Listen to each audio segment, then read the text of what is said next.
మా latest videos కోసం మా ఈ తెలుగు న్యూస్ ఛానల్ సబ్స్క్రైబ్ చేసి గంట సింబల్ యాక్టివేట్ చేసుకోండి.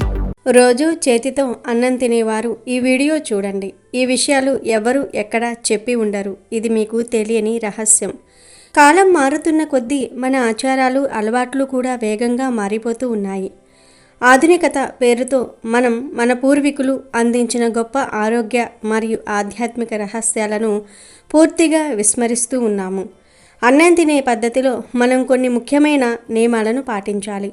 చేతితో అన్నం తినేటప్పుడు లేదా అసలు అన్నం తినేటప్పుడు మనం చేసే చిన్న చిన్న తప్పుల వల్ల ఆ పాపం తరతరాలుగా మనల్ని మన కుటుంబాన్ని వెంటాడుతూ ఉంటుంది. అన్నపూర్ణాదేవికి లక్ష్మీదేవికి కోపం వచ్చి ఇంట్లో దరిద్రం తాండవించే ప్రమాదం ఉంది.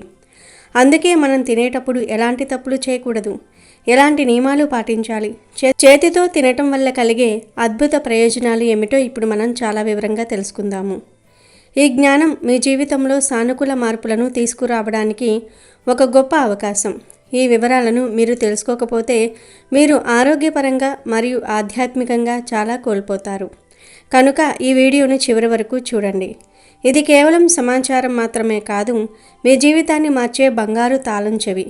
ఈరోజు ఈ వీడియోలో చెప్పే జ్ఞానం ఎక్కడా దొరకదు. పుస్తకాల్లో ఇంత సరళంగా ఉండదు. పండితులు ఉచితంగా చెప్పరు. ఈ అవకాశాన్ని వదిలివేయటం అంటే మీ జీవితంలో సంపదను వదిలివేయటమే. కనుక ఈ వీడియోని శ్రద్ధగా చివరి వరకు చూడండి. వీడియోలోనికి వెళ్లే ముందు కామెంట్ బాక్స్లో జై శ్రీరామ్ అని కామెంట్ చేయండి. ఇక వీడియోలోకి వస్తే ముందుగా అన్నం తినడానికి సరైన పద్ధతి ఏమిటి అంటే మనం తప్పకుండా చేతితోనే అన్నం తినాలి. స్పూన్తో అన్నం తినటం అస్సలు మంచిది కాదు. చేతితో అన్నం తినటం అనేది మన పంచభూతాలను ఆహారంతో అనుసంధానం చేస్తుంది. మన 5 వేళ్ళు ఆకాశం, గాలి, నిప్పు, నీరు, భూమి అనే 5 అంశాలను సూచిస్తాయి.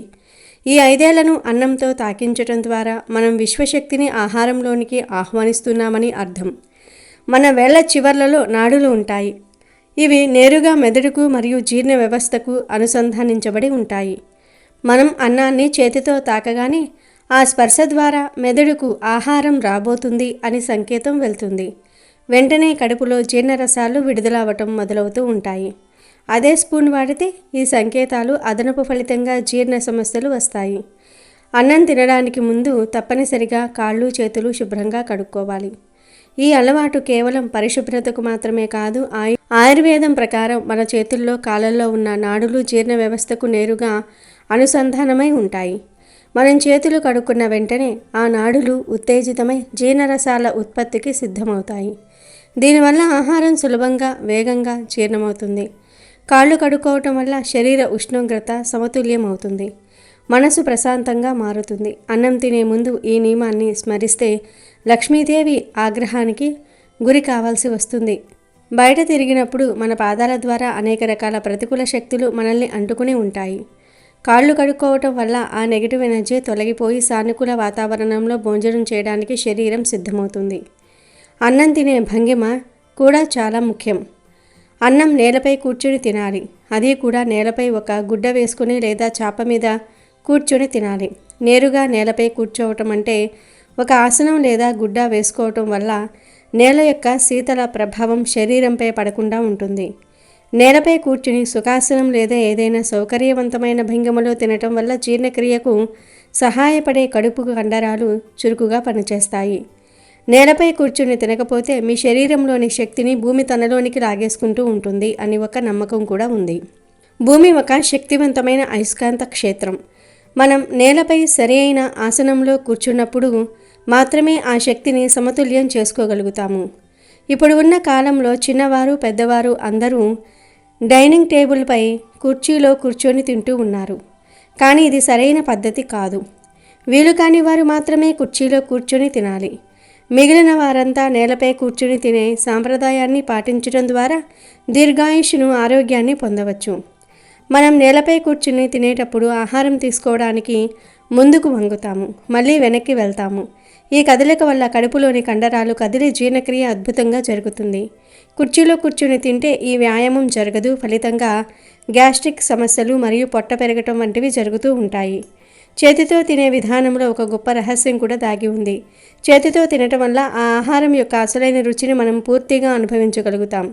చేతితో తినేటప్పుడు మంచి అన్నం మొత్తం చేతి నిండా అవ్వకుండా తినాలి. కేవలం 5 వేళ్లతో మాత్రమే అన్నాన్ని కలిపి చిన్న ముద్దలుగా చేసుకుని తినాలి.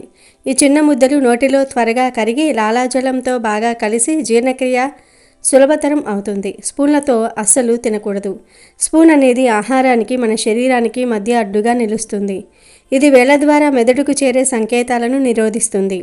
మన చేతి వేళ్ల స్పర్శ ద్వారా ఆహారం ఎంత వేడిగా ఉందో తెలుస్తుంది.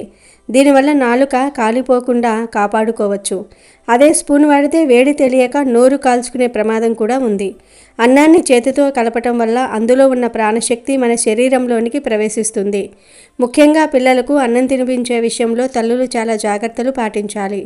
ఈ రోజుల్లో చాలామంది తల్లులు పిల్లలకు ప్లాస్టిక్ స్పూన్లతో లేదా సిల్వర్ స్పూన్లతో అన్నం తినిపిస్తూ ఉన్నారు. కానీ ఇది చాలా తప్పు. పిల్లలకు కూడా చేతితోనే అన్నం తినిపించాలి. తల్లి చేతి స్పర్శ బిడ్డకు ఒక రకమైన భద్రతా భావాన్ని కలిగిస్తుంది. తల్లి తన చేతితో అన్నాన్ని మొత్తంగా పిసికి ప్రేమతో గోరుముద్దలు తినిపించడం వల్ల ఆ బిడ్డకు తల్లి మీద ప్రేమ పెరగటమే కాకుండా ఆ ఆహారం అమృతంలా మారుతుంది. తల్లి చేతి వేళ్ల నుండి వచ్చే సానుకూల తరంగాలు బిడ్డ మెదడు ఎదుగుదలకు ఎంతగానో ఉపయోగపడుతూ ఉంటాయి. అంతేకాకుండా చేతితో అన్నం కలిపేటప్పుడు అన్నంలో ఏవైనా సన్నని ఎముకలు కానీ రాళ్ళు కానీ ఉంటే తల్లికి స్పర్శ ద్వారా తెలిసిపోతుంది. అదే స్పూన్తో తినిపిస్తే అన్నంలో ఏముందో తెలియక బిడ్డ గొంతులో అడ్డుపడే ప్రమాదం ఉంది. కాబట్టి పిల్లల ఆరోగ్యం కోసం, వారి భవిష్యత్తు కోసం దయచేసి స్పూన్ వాడకండి. మీ చేతితోనే ప్రేమగా తినిపించండి. ఇది మన సాంప్రదాయం మరియు పిల్లల మానసిక వికాసానికి కూడా పునాది. అన్నం వడ్డించుకునే క్రమంలో కూడా ఒక ముఖ్యమైన నియమం ఉంది. అన్నం పెట్టుకునేటప్పుడు మొదటగా కూరను పెట్టుకుని ఆ తర్వాతే అన్నం పెట్టుకోవాలి. ఈ పద్ధతి కూరను అతిగా తినకుండా నియంత్రిస్తుంది. భోజనం పూర్తయిన తర్వాత చివర్లో కొంచెమైనా పెరుగు అన్నం తప్పకుండా తినాలి. పెరుగన్నం జీర్ణ వ్యవస్థను శుద్ధి చేసి ఆహారం పూర్తిగా జీర్ణం కావడానికి సహాయపడుతుంది. అన్నం తినే సమయంలో పాటించవలసిన మరికొన్ని కఠినమైన నియమాలు ఉన్నాయి. అన్నం తినేటప్పుడు మధ్యలో లేవకూడదు. ఒక్కసారి భోజనానికి కూర్చుంటే పూర్తి చేసే వరకు ఆ స్థానం నుండి లేవకూడదు. మధ్యలో లేవటం అశుభం మరియు అన్నాన్ని అవమానించినట్లు అవుతుంది.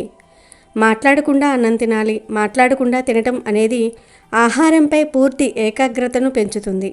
మౌనంగా తినటం వల్ల ఆహారాన్ని బాగా నమలగలుగుతాము. ఇది జీర్ణక్రియకు మొదటి మెట్టు. అన్నం తినేటప్పుడు ఇంట్లో పిల్లలను తిట్టకూడదు. కోపంగా మాట్లాడకూడదు. కోపం, నెగిటివ్ ఆలోచనలతో కూడిన వాతావరణంలో తిన్న ఆహారం అనారోగ్యాన్ని, మానసిక అశాంతిని కలిగిస్తుంది. మనం తినే ఆహారం మన ఆలోచనలను ప్రభావితం చేస్తుంది. అందుకే ప్రశాంతంగా తినాలి. ఏడుస్తూ అన్నం తినకూడదు. దుఃఖంతో, బాధతో తిన్న ఆహారం శరీరంలో విషతుల్యంగా మారుతుందని, అది దరిద్రానికి కారణమవుతుందని మన పెద్దలు చెప్తూ ఉంటారు.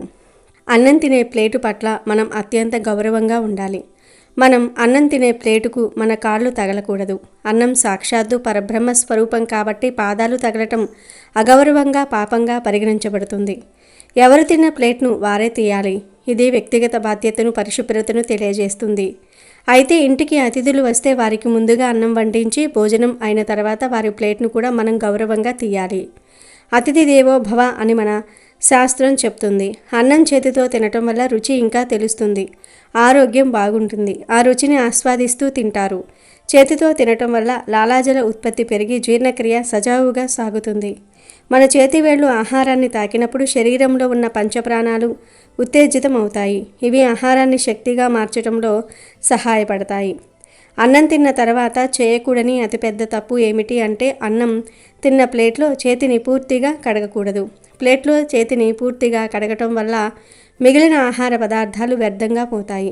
ఆహారాన్ని వ్యర్థం చేయటం అనేది లక్ష్మీదేవికి, అన్నపూర్ణాదేవికి కోపం తెప్పిస్తుంది. కేవలం కొన్ని నీళ్లు పోసి చేతికి అంటుకున్న అన్నం లేదా కూరను మాత్రమే శుభ్రం చేయాలి. కానీ ప్లేట్ను కడిగినట్లుగా ఎక్కువ నీటిని ఉపయోగించకూడదు.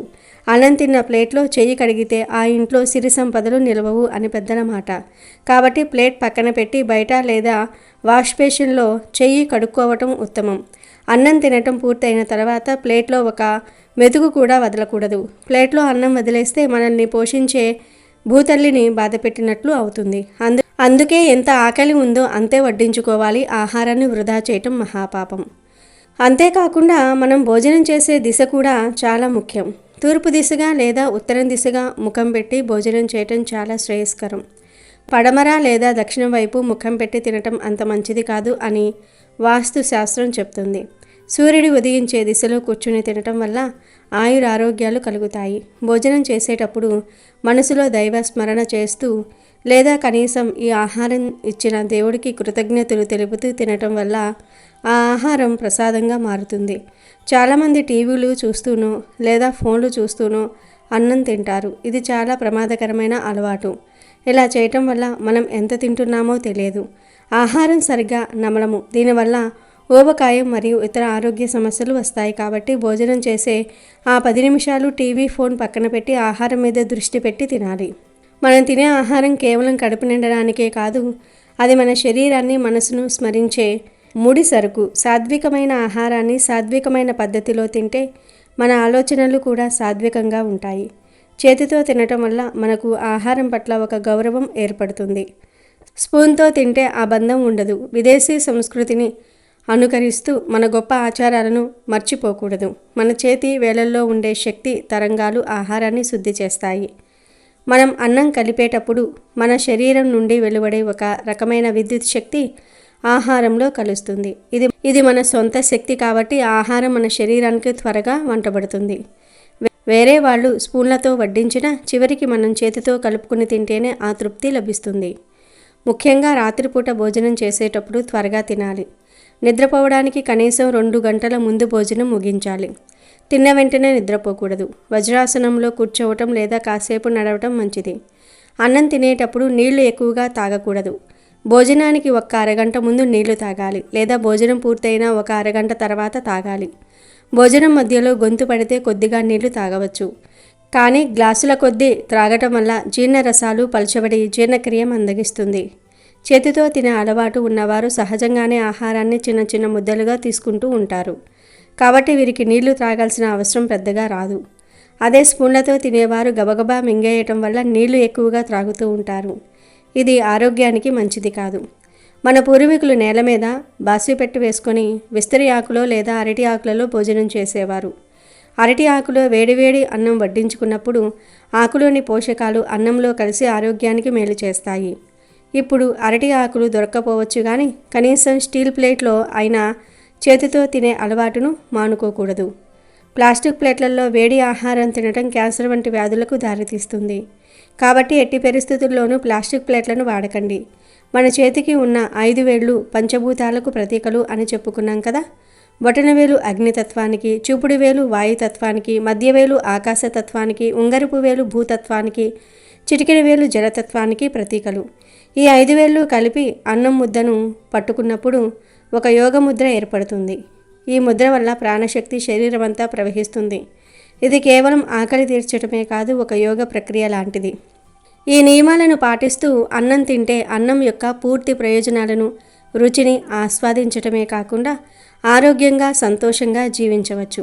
ఈ నియమాలను పాటించకపోవటం వల్ల కలిగే పాపం నుండి బయటపడాలంటే నేటి నుంచే మీరు ఈ పద్ధతులను అనుసరించటం ప్రారంభించాలి. ఈ విషయాలు ఎవరూ ఎక్కడా చెప్పని మీ జీవితాన్ని మెరుగుపరిచే రహస్యాలు. ఈ గొప్ప జ్ఞానాన్ని మీరు మీ స్నేహితులతో, బంధువులతో పంచుకోవడం ద్వారా వారికి కూడా మేలు చేసిన వారు అవుతారు.